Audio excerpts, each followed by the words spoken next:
Hey, what's going on, guys? How y'all doing today? I am back at you with another drift build, and this time we're in CARX Street. Already hitting stuff 10 seconds into the video. But yeah, I wanted to bring you guys kind of a somewhat budget drift build that has some good power. And you don't have to copy any of the body, and I don't recommend copying me exactly for my tune.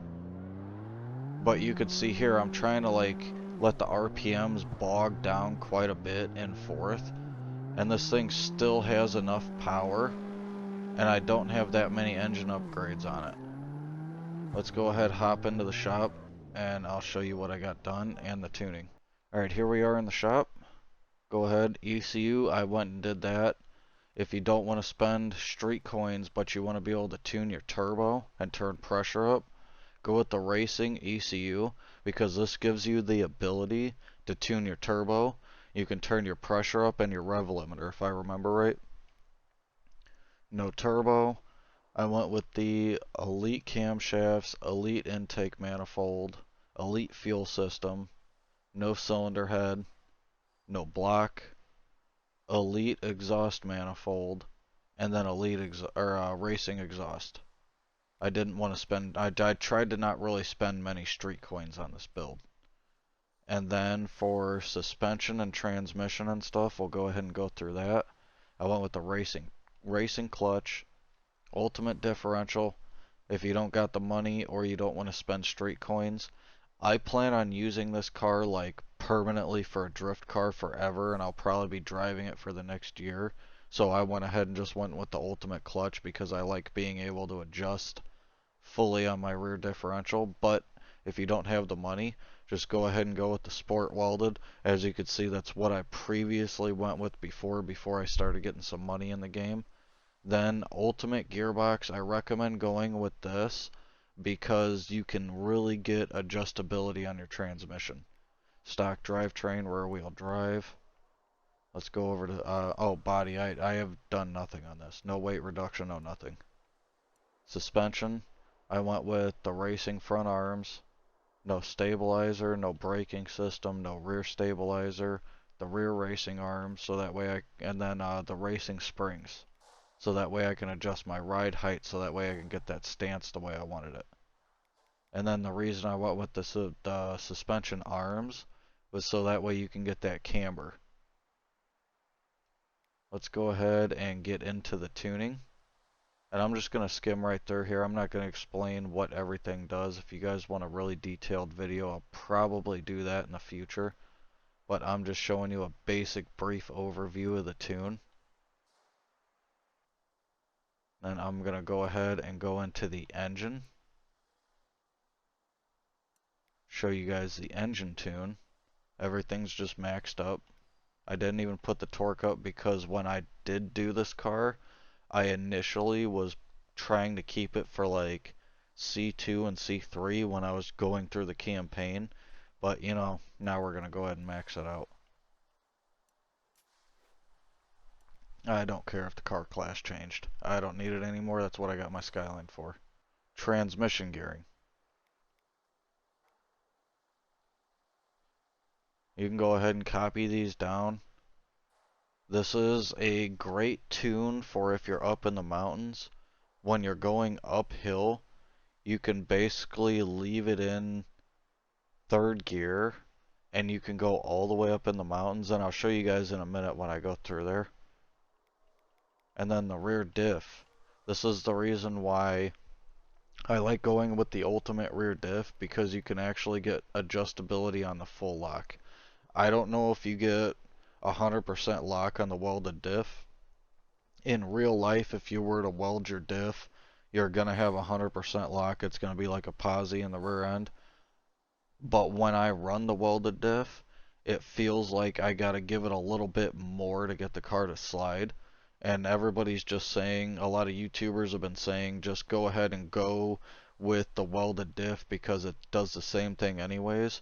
When I go from the welded diff to the ultimate, it doesn't feel the same to me. It gives a different feeling in the car. Now maybe they're getting a different feeling because a lot of the YouTubers are on a wheel, and it might have a different feeling when they're on a wheel. It's like playing on Call of Duty when you're on mouse and keyboard versus controller.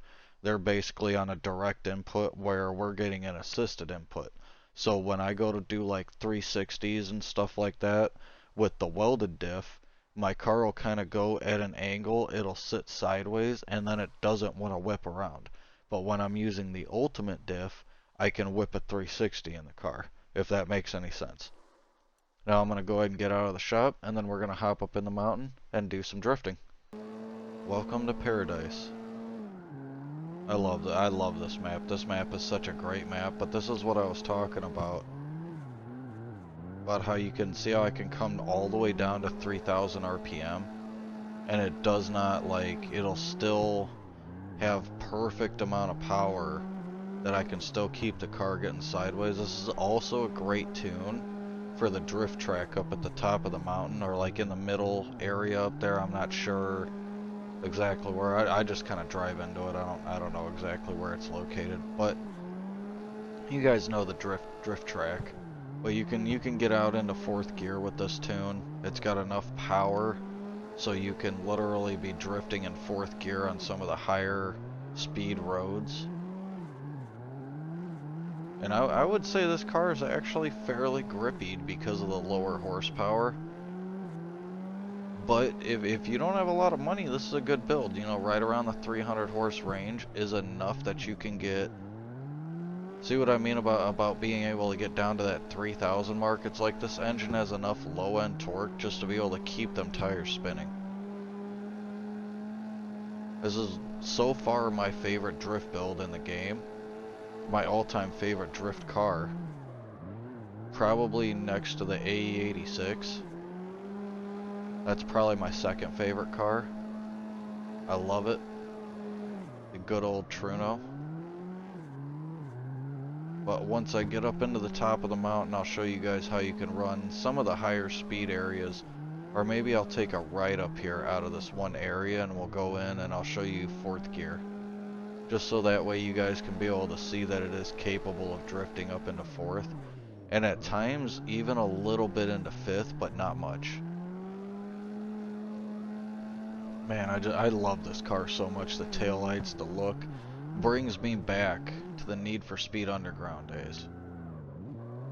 Yeah, see, there it gets a little... So when you're getting, like, really slow, you do need to come down into second gear. See how you kind of lose a little bit of power there, but it's still enough so that way it'll... I'm trying to, like, drop the RPMs down and get it to bog out.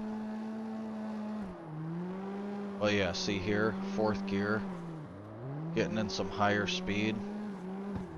The car's got more than enough power, even downhill, to drift in fourth.